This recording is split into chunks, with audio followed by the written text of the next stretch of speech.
시청자 여러분 안녕하십니까, 김동수입니다. 이 시간에는요 캐나다 토론토에 중앙일보가 있습니다. 그런데 지난 7월 11일 오피니언란에 국제구국연대 이경복 대변인이 칼럼을 썼습니다. 아마 3번에 걸쳐서 연재할 것으로 보이는데요. 지금 첫 번째 글인데 제목이 이렇습니다. 6.3 대선은 지난 대통령 선거지요. 제2의 6.25다. 여러분 제목만 봐도 끔찍하지 않습니까? 자, 여러분들 한번 잘 들어보시기 바랍니다. 그리고 제가 촌평을 해드릴게요. 6.3 대선이 끝난 지 한 달이 넘었는데도 논란이 그치지 않고 있다. 어떻게 저런 인간이 대통령이 될 수 있지? 라는 어이없는 탄식으로부터 부정선거로 당하고도 개표가 채 끝나기도 전에 승복을 선언한 저 등신은 또 뭐지? 라며 낙담하는 이들도 적지 않다. 뭐 그대로 표현하는 거 아니겠습니까? 이게 인간사 아니겠어요? 심지어 놔둬라. 한번 제대로 당해봐야 안다며 악담을 하는 이들까지도 있다. 물론 홧김에 하는 소리다. 그런가 하면 아직은 끝난 게 아니다.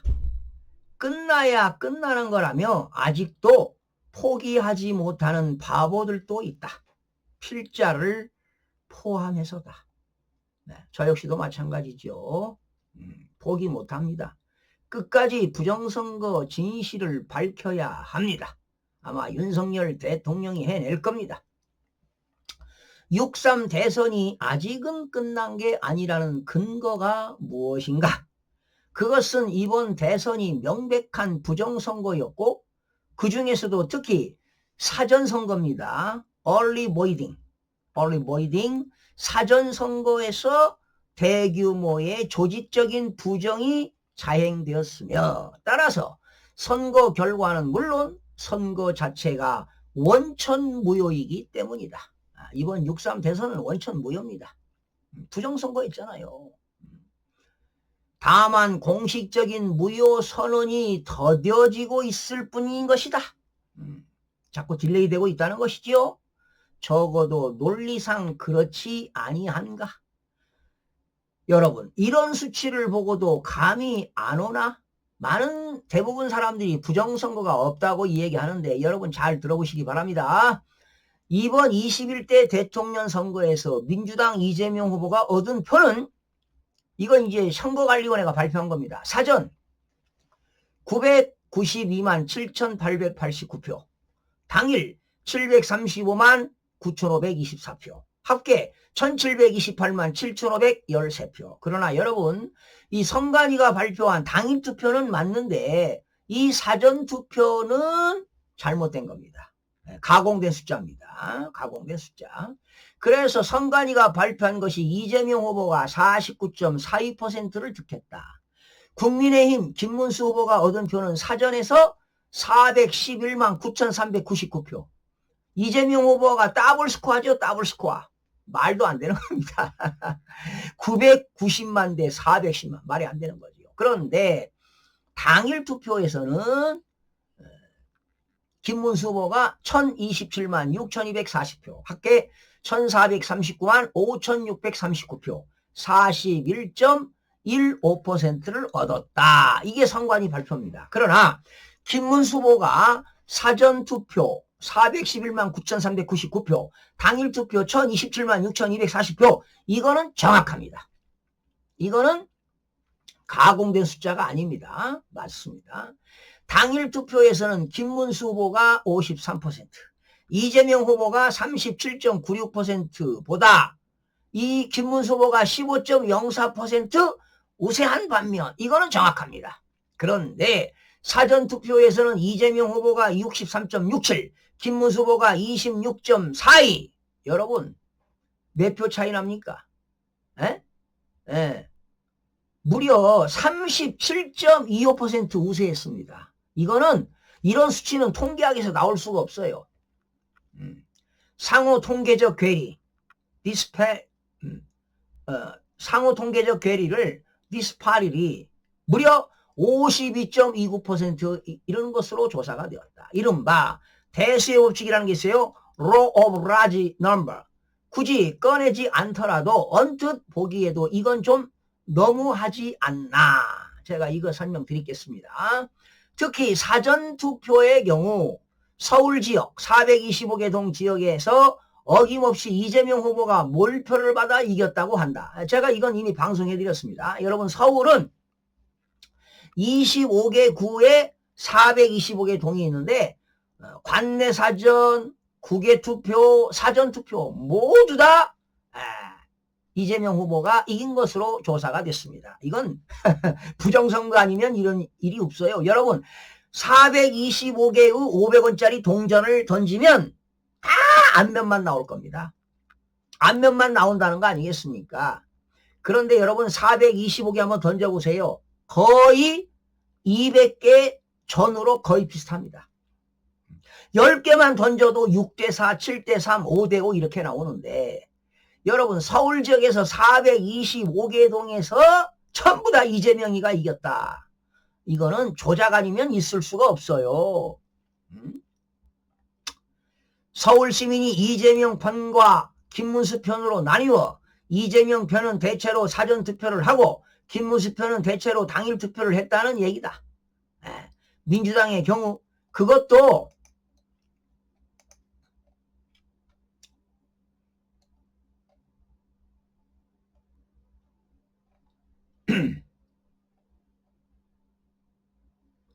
당일 투표율보다 사전 투표율이 일률적인 비율로 높게 말이다.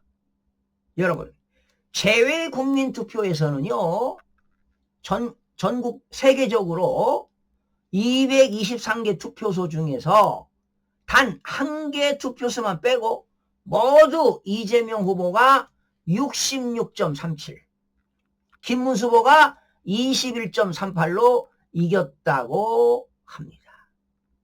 상식적으로 납득이 됩니까? 이런데도 아무 감이 오지 않나. 여러분 제가 이거는 이재명 후보한테는요 제외 국민투표에서는 진짜표 2장에 가짜표 하나를 집어넣습니다. 그래서 계산하면은 이재명 후보 재투표와 재투표에서 이재명이와 김문수 후보가 엎치락뒤치락 합니다. 자, 구조적으로 부정선거를 할 수 있도록 설계하였다. 이건 중국이 조작입니다. 중국. 신권위주의 저자 왕훈이기의 작품이야. 이게 지시가 있었다는 것이지. 이번 선거는 특히 사전선거 시스템이 무엇보다도 다음과 같은 몇 가지 점만 보더라도 구조적으로 조작을 할 수 있도록 설계되었음을 알 수 있다. 세 가지를 제시했는데요. 투표소 현장에 실물 선거인 명부를 비치하지 않았습니다. 그러니까 오프사이트, 실물 선거인 명부가 없다는 거예요.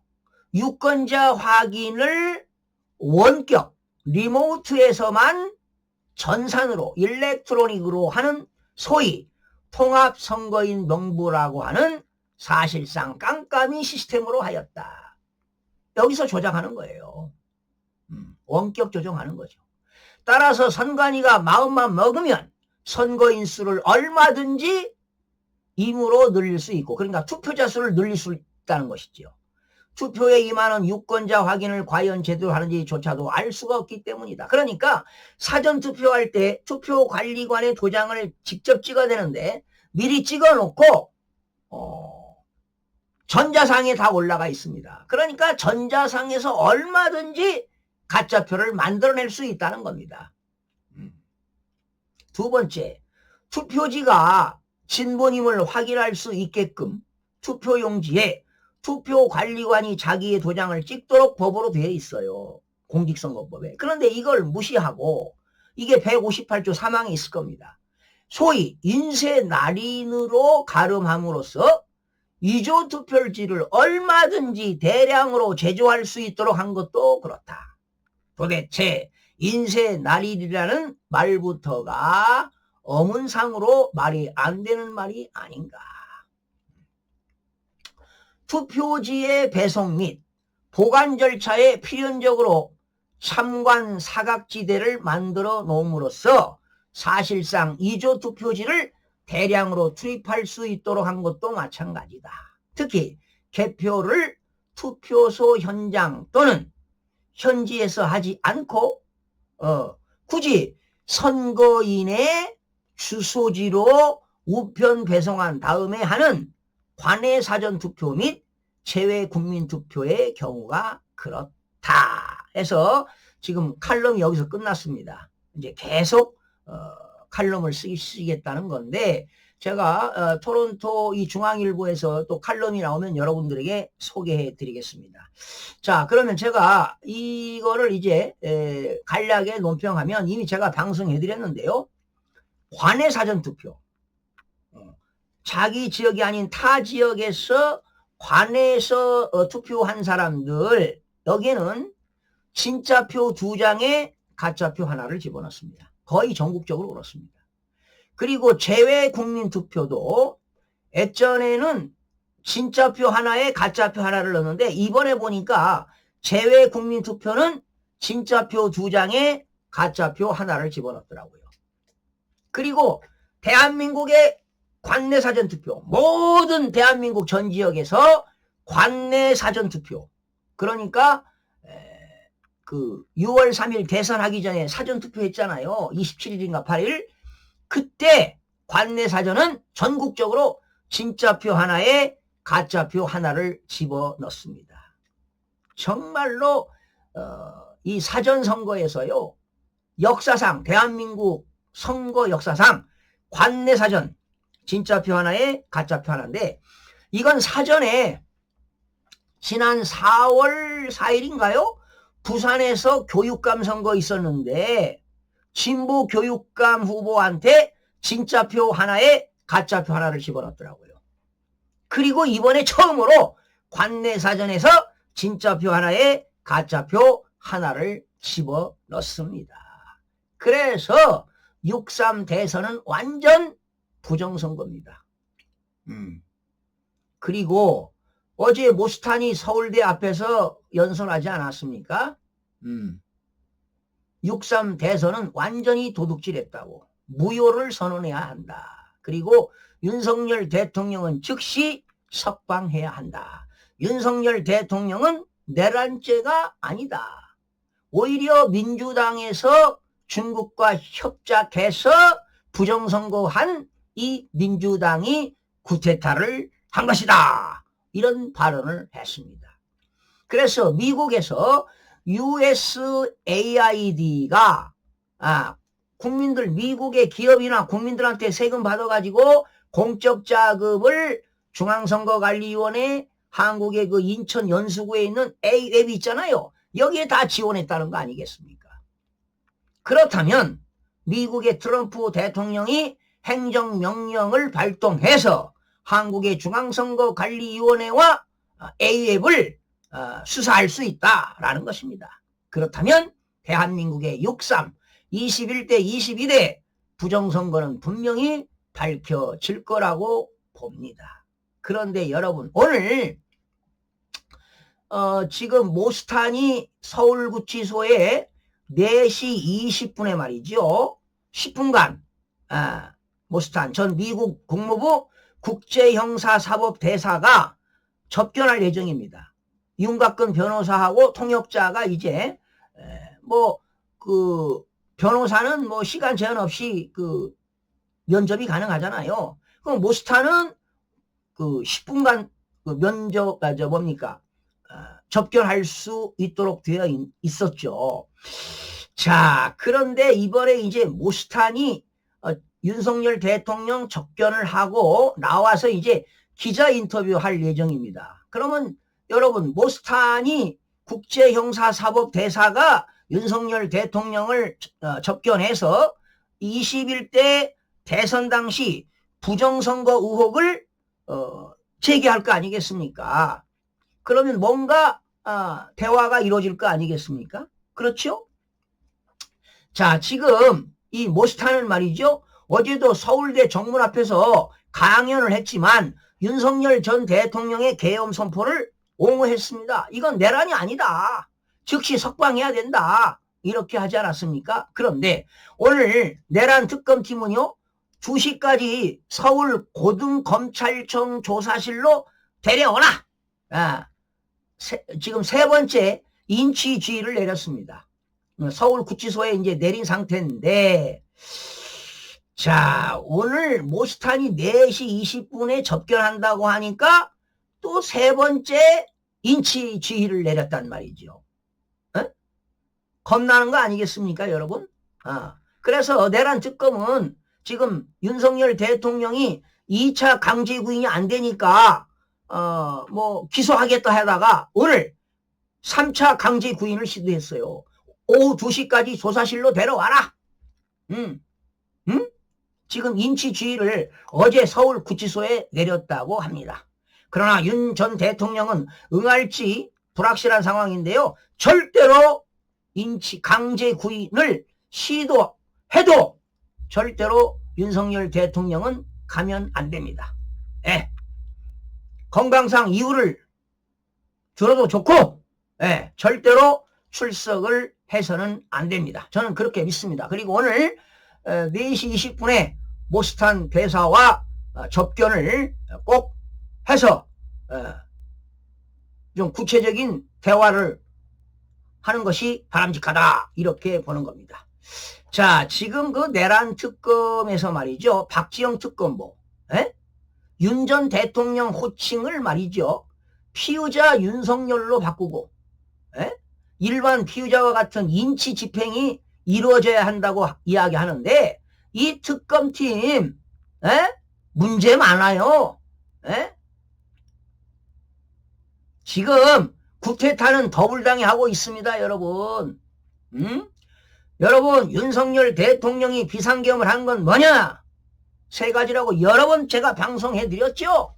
거대 야당의, 그 당시 거대 야당의 국회 폐악질입니다.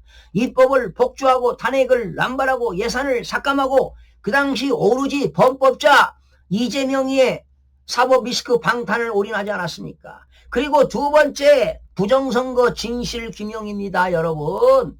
윤석열 대통령이 자유민주주의와 법치주의와 상권 분립을 위해서 한미동맹을 강화하기 위해서 부정선거 진실규명입니다. 그리고 대한민국에 보이지 않게 입법, 사법, 행정, 교육 모든 경찰기관 반국가 세력이 암묵하고 있다는 사실입니다. 이거 척결하기 위해서 한 건데 이번 이러한 비상계엄이 없었더라면 대한민국은 지금 공산화가 되고 있다는 것입니다, 여러분. 그런데 많은 국민들이 공산화가 되고 있다는 내용을 알지 못하는 거 정말 가슴 아픕니다. 어제 서울대에서 모스탄도 얘기했죠? 연설했습니다. 지금 대한민국은 알게 모르게 죽어가고 있다고요. 공산화가 되어가고 있다는 사실을 많은 국민들이 모르고 있다고요. 그래서 5천만 국민 중에 3.5% 해당하는 170만 명이 부정선거를 외치면 대한민국은 변화를 가져올 수 있다. 자유민주주의를 지킬 수 있고 한미동맹을 강화하게 되면 대한민국은 크나큰 변화가 올 것이다. 이런 연설도 했습니다. 여러분, 부정선거 진실규명을 위해서 국민들의 동기가 일어나야 할 것입니다. 시청자 여러분 고맙습니다.